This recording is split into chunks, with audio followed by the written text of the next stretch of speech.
화제가 되는 이슈들 짚어보겠습니다. 양재열 변호사와 함께합니다. 어서 오십시오. 네, 안녕하세요. 네.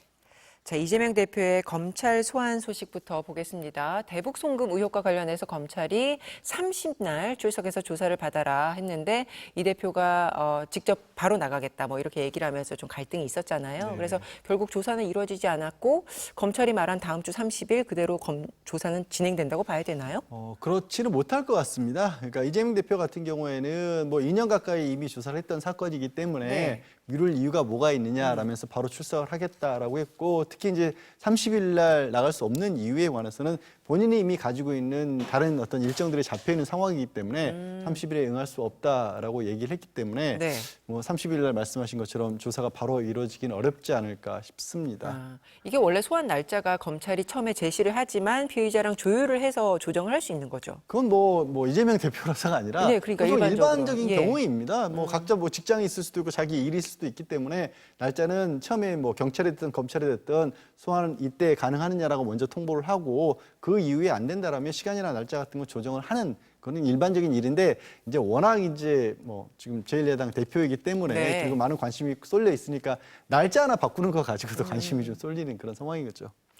이재명 대표의 5번째 소환이 되게 될 텐데 이번에는 대북 송금 의혹 관련이고요. 혐의는 제3자 뇌물 혐의입니다. 네, 조금 뭐 이채로운 상황이긴 합니다. 왜냐하면 다른 게 아니라 이 검찰에 보고 있는 시각은 당시에 이재명 경기지사가 북한을 가고 싶어 했었고, 그런데 그 북한을 가는 과정에서 북한 측에서는 어느 정도 비용을 요구를 했다라는 거죠. 그런데 그 비용을 원래는 이제 경기도지사 신분으로서 가야 되기 때문에 경기도가 부담을 하거나 이걸 뭐 개인이 부담할 수는 없는 거 아니겠습니까? 그런데 그거를 쌍방울이 대신 납부를 해줬으니까 이게 이재명 지사가 부담해야 될 비용을 쌍방울이 내줬기 때문에 이걸 제3자 뇌물로 볼 수 있는 거 아니냐라는 게 이제 검찰의 입장인 거죠.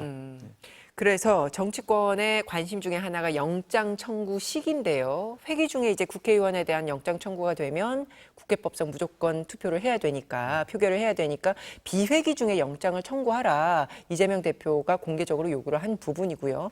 그 와중에 이제 어제 민주당 주도로 오늘자로 임시국회 종료하는 안건이 통과가 됐어요. 네, 그렇습니다.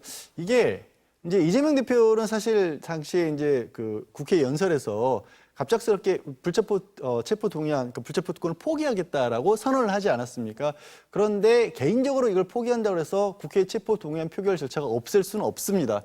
그러니까 이 부분을 그러면 원래 자신의 뜻을 관철시키기 위해서는 검찰에서 국회 회기가 열리지 않을 때 그냥 영장을 청구를 하면 되지 않겠느냐. 근데 9월부터는 정기회가 시작이 되니까 마음대로 할 수가 없으니까 임시회의 같은 경우에는 그 안건을 통과시켜서 임시회를 아예 종료를 시키면 그러면 회기 중이 아니기 때문에 국회가 열리지 않고 그러면 자유롭게 나는 언제든지 영장을 청구하라 이렇게 나 출석을 하겠다 영장만 출구하면 그러면 본인의 이제 불체포 특권도 포기할 수가 있는 것이고 또 뭐 국회 내에서의 문제도 없어지는 거 아니냐라는 건데 이게 이제 워낙 정치적인 사안이다 보니까 그걸 두고도 네. 이제 또 여당에서는 뭐 무슨 피해자가 자기 출석 날짜를 그렇게 조절하느냐 마음대로 할 수 있는 게 아니냐 뭐 그게 오히려 특권을 부리는 거 아니냐 이런 식의 또 정치적 공방이 있는 거죠. 그래서 결국에는 임시국회를 종료를 네. 하는 것으로 네. 결론을 어제 내버렸어요. 네, 그러니까 날짜는 이제 오늘 25일이니까 주말을 빼더라도 다음 8, 주. 9, 10, 3일 정도가 여유가 있는 그런 상황이 된 거죠.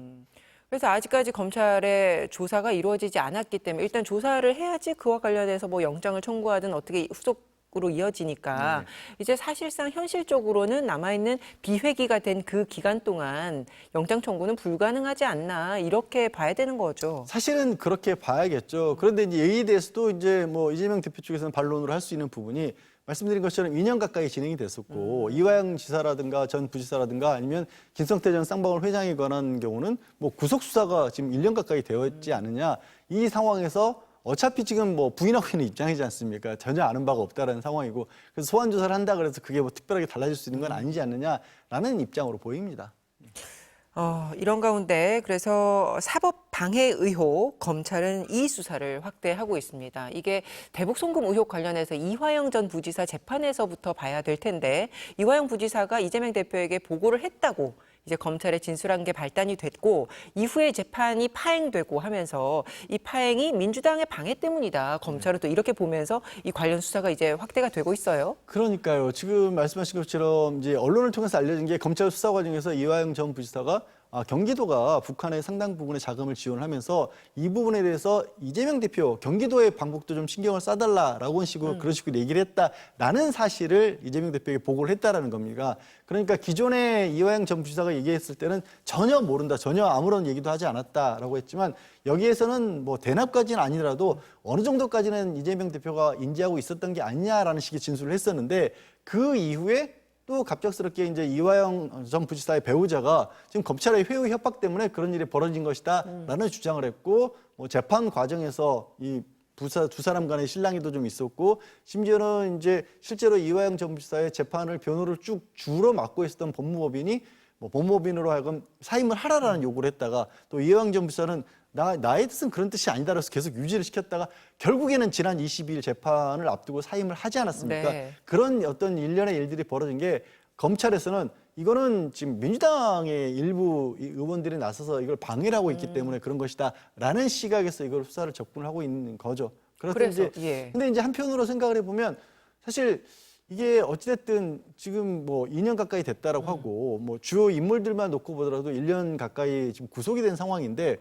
그런 상황에서 영장을 청구를 하거나 하지 않든지 간에 그럼 혐의를 입증할 수 있는 게 이화영 전 부지사의 말 하나밖에 없는 건가라는 생각도 거꾸로 할 수 있는 생각이죠. 이런 정도의 좀 굉장히 큰 사안이라고 한다라면 객관적인 다른 증거들을 가지고 거기에 뭐 하나 정도의 어떤 부수적인 증거로 작용하는 건 모르되 이화영 전 지사의 말이 없으면 그러면 이 재판 뭐 이런 게 아예 안 되는 건가? 그런 의문점도 동시에 드는 상황인 거죠. 네, 그런 시각도 나오고 있는데 네. 어쨌든 검찰은 그래서 민주당이 이 사법 방해를 한다 이것과 네. 관련해서 이재명 대표 최측근인 민주당 그 박찬대 최고 그리고 천준호 비서실장을 소환 조사하겠다 했어요. 네, 그렇습니다. 박찬대 최고 같은 경우에는 말씀하신 것처럼 이재명 대표의 측근이기도 하고 박찬대 최고가 최근에 이제 이재명 대표 또 가까운 인물을 만나고 있었을 때 그 전화를 통화를 하고 있다가 자신에게 그 전화를 바꿔주는데 그 상대방이 이화영 전 부지사의 배우자였다는 거죠. 그래서 짧게 얘기는 했지만 박찬대 의원 같은 경우에는 그 뭐 잠깐 동안의 전화 동안에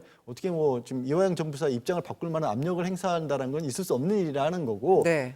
지금 검찰에서는 그런 어떤 일련의 과정 속에서 혹시라도 이화영 전 부지사가 검찰에서 한 번 했던 진술을 번복하게 만든 게 아니냐라는 그런 의혹을 가지고 수사를 하겠다라는 거죠. 그리고 지금 뭐 천준호 최고 같은 경우, 비서 같은 경우 비서실장이니까 아무래도 그런 내용을 좀 알고 있지 않겠느냐라고 했지만 천준호 최고가 비서실장 같은 경우에는 검찰로부터 좀 소환 요구도 받은 바가 없다. 사실 무근이다라는 또 입장을 내놓고 있긴 합니다. 그래요. 그 이화영 전 부지사의 변호사 자택 등도 압수수색을 했는데 재판과 수사 자료가 민주당에 유출됐다. 이제 검찰은 이제 이렇게 보는 거예요. 네. 그렇게 보는 배경 뭐 어떻게 내용을 어떻게 봐야 되나요? 그러니까 이제 다른 것들이 아니라 이제 지난 3월이었죠. 이재명 대표가 지금 검찰이 이화영 전 부지사의 재판 과정에서 벌어지는 일들에 관해서 언론에 나오고 있는 게 사실관계가 많이 다르다. 그러니까 실제 중요한 부분들이 있는데 그 부분은 빼놓고 검찰이 보는 시각에서의 보도만 주로 이루어지고 있다라는 주장을 하면서 본인의 SNS 같은데 일정한 자료들을 공개를 했는데 그 자료가 이제 법원 내에서 변호를 맡고 있는 변호인들은 확보할 수 있지만 외부로 유출돼서는 안 되는 건데 그게 나왔다. 그러니까 이것도 일종의 재판에 대한 방해 전략의 일환으로서 이루어진 것이다라고 검찰은 보고 있고 그 부분을 수사하기 위해서 이제 변호인의 자택도 압수수색을 하게 된 거죠. 알겠습니다. 자, 이거 두루두루 좀 봤고요. 라임 사태 이야기로 좀 넘어가 보겠습니다. 금감원이 전 정권에서 봐주기 의혹이 있던 3대 펀드 사건에 대해서 새로운 불법 정황을 밝혀냈다는 기사들이 나오고 있는데요. 이해를 돕기 위해서 라임 사태를 좀 짧게 설명을 먼저 해주시면요. 라임 같은 경우는 이제 개인들에게 사모펀드를 판매를 한 겁니다. 그래서 펀드를 판매를 하면서 굉장히 높은 수익률을 보장을 했었는데 그렇게 해서 모은 돈을 가지고 정상적으로 펀드를 운영했던 것이 아니라 그 일종의 레버리지라고 하죠. 자금을 굉장히 많이 증권사로부터 많이 끌어들여서 그 돈을 엉뚱한 데에 썼던 겁니다. 특히 위험성이 굉장히 높은 펀드라든가 아니면 주식에 투자를 하는 것들이 드러나면서 갑작스럽게 이게 고객들이 그럼 이 내 돈 맡겼던 사람들 입장에서는 불안하지 않습니까? 네. 그 불안함 때문에 많은 인출이 있을 것이 좀 우려가 됐던 상황이었고 2019년에 10월에 갑작스럽게 환매를 중단했습니다. 그러니까 환매를 중단했다는 건 펀드이기 때문에 그런 용어를 쓰지만 쉽게 말씀드려서 내 주식이지만 팔 수가 없게끔 그렇죠. 만들어버린 예. 겁니다. 그래서 일대 혼란이 있었고 투자를 했던 많은 분들이 큰 재산적 피해를 입었던 그런 사건이죠. 맞습니다. 그래서 투자자들에게 조 단위의 피해가 네. 갔다 해서 엄청 큰 뉴스가 됐었는데 우선 국회의원 등 유력 인사를 위한 특혜성 환매가 있었다. 이게 어제 나온 금감원의 검사 결과예요. 그러니까 이게 뭐 새롭게 그 모은 자금을 가지고 뭐 엉뚱한 데 투자를 했다가 이런 내용은 아니고요. 네. 그럼 환매를 중단했으니까 보통 투자자들 같은 경우 큰 손실을 입었는데 손해를 봤는데 그 일이 있기 이전에 일부 다선 국회의원, 이제 야당의 다선 국회의원하고 그리고 또 일부 기관에는 그거를 환매할 수 있는 그 특혜를 베풀었다라는 거죠. 그러니까 이 사람들은 손해를 보지 않고 빠져나갈 수 있는 퇴로를 열어준 거 아니냐. 그게 그래서 특혜가 특혜다. 아니냐라는 거고 이제 당사자들 같은 경우에는 다수의 어찌 보면 증권사에 위탁했던 펀드였고 다수의 사람들과 같이 환매를 했었고 네. 기간 자체도 한 달 이상 떨어져 있었기 때문에 이게 특혜가 될 수 없다라는 입장을 내놓고 있습니다. 반론은 그렇고 네. 펀드 자금을 회사 대표와 임원들이 횡령했다는 의혹도 나오고 있고 또 네. 자금을 빼돌려 정치권 로비 자금으로 사용했다. 뭐 이런 가능성도 제기가 되고 있는데 이건 어, 뭡니까? 이제 그 라임 굉장히 많은 자금이 몰렸는데 말씀드린 것처럼 정상적인 투자를 했던 게 아니고 해외에 있는 리조트를 구매를 해서 거기서 사업을 하려고 해서 돈을 투자를 했다라는 거고 또 다른 어떤 해외 사업체들과 함께 사업을 한다라고 계약을 맺어놓고 계약이 예를 들어서 100억짜리라고 했지만 사실은 50억짜리였고 50억을 빼돌린다 이런 식으로 해서 뭐 수천억 원대 횡령을 했다라는 의혹이 새롭게 제기가 된 것이고요. 그거는 이제 지난 5월부터 이미 금감원에서 일정 부분을 정리해서 계속해서 검찰에 자료를 넘기고 수사를 이미 의뢰를 했다라고 합니다. 그런데 그러면 그 과정에서 그렇게 마련했다. 기업들이 되게 횡령 사건이 나오면 거의 이게 마치 세트처럼 그런 횡령한 돈이 정치권으로 흘러들어간 거 아니냐라는 의혹이 제기되지 않습니까? 그런 가능성 같은 것도 제기되고 있는 상태입니다. 그러면 그런 것까지도 다 이제 검찰 수사로 넘어가나요? 뭐 아시다시피 이복형 금감원장이 검찰 내에서 그런 수사들을 가장 잘했던 인물이거든요. 그러니까 당연히 야 이게 이복형 금감원장이 취임 이후부터도 이런 사건들을 다시 들여다보겠다고 얘기를 했고 검찰 수사로 이어졌다라고 이미 발표를 했다는 얘기는 또 한 번 정치권에 어찌 보면 검찰의 수사가 이어지지 않겠느냐라는 가능성이 좀 점쳐지고 있는 거죠. 알겠습니다. 다른 주제 보면요. 최근에 한 온라인 커뮤니티에 경찰 직원 계정으로 강남역에서 칼부림하겠다 이런 살인 예고글이 올라와서 화제가 됐었는데 이 글을 올린 사람이 경찰이 아니라 30대 그냥 회사원인 것으로 밝혀졌잖아요. 네. 현재 수사가 어떻게 진행되고 있습니까? 그러니까 이제 경찰 이렇게 블라인드라고 해서 일반적인 그런 공개된 게시판이 아니라 직장인이란 걸 인증할 수 있는 게시판에 그러니까 내가 어디 소속이라는 게 인증이 돼야지만 글을 쓸 수 있는 가입할 수 있는 게시판이잖아요. 그런 예, 예. 게시판이다 보니까 이 경찰청장까지 직접 나서서 이건 강력하게 수사를 해서 밝혀야 한다. 왜냐하면 이 경찰에 대한 굉장히 큰 신뢰의 실추가 될 수 있지 않습니까? 그렇죠. 하지만 막상 이제 빠르게 검거를 하고 보니까 30대 회사원이었고요. 말씀하신 것처럼 현재 이제 경찰에서 구속영장을 협박죄로 신청을 해서 구속이 된 상황이라고 합니다. 경찰은 당연히 아니고 30대 회사원이었고요. 네. 그리고 본인이 그 게시판, 그 블라인드 게시판에 이전에 다른 글을 올렸는데 그 다른 글들에 욕설이 달렸답니다. 네. 그래서 달린 욕설을 운영자들에게 이걸 좀 없애달라고 부탁을 했는데 그걸 없애주지 않았다는 이유로 그 게시글을 관리하는 사람들에게 보복하기 위해서 살인 예고 글을 올렸다라는 겁니다. 물론 이제 그 지금 어떻게 그러면 경찰관 신분을 뭐 가정을 할 수 있었는지 그러니까 그 계정을 어떻게 썼다는 거예요? 그거는 아직까지는 밝혀지지 않았습니다. 그래서 그 다른 보도들을 또 보니까 뭐 이 건이 지금 그렇다는 건 아닌데 그 블라인드에서 나오는 그 계정을 돈을 주고 또 거래를 한다 뭐 이런 뉴스가 있더라고요. 예, 그렇게도 뭐 이 사람이 직접적으로 그렇게 했는지 알 네, 수가 예. 없습니다만 그래서 그 블라인드라고 하는 게시판의 신뢰도 좀 떨어지는 게 아니냐. 심지어 그게 뭐 직업별로 뭐 좀 좋은 직업을 가진 사람 경우에는 굉장히 높은 몇백만 원에도 이 계정을 뭐 판다. 또 공직자라든가 이런 사람들 같은 경우는 퇴직을 하면서 기존에 가지고 있었던 그런 뭐 이메일 계정이나 이런 것들이 있을 수 있지 않습니까? 그런 것들이 거래가 이루어졌다라는 그런 보도도 저도 봤습니다.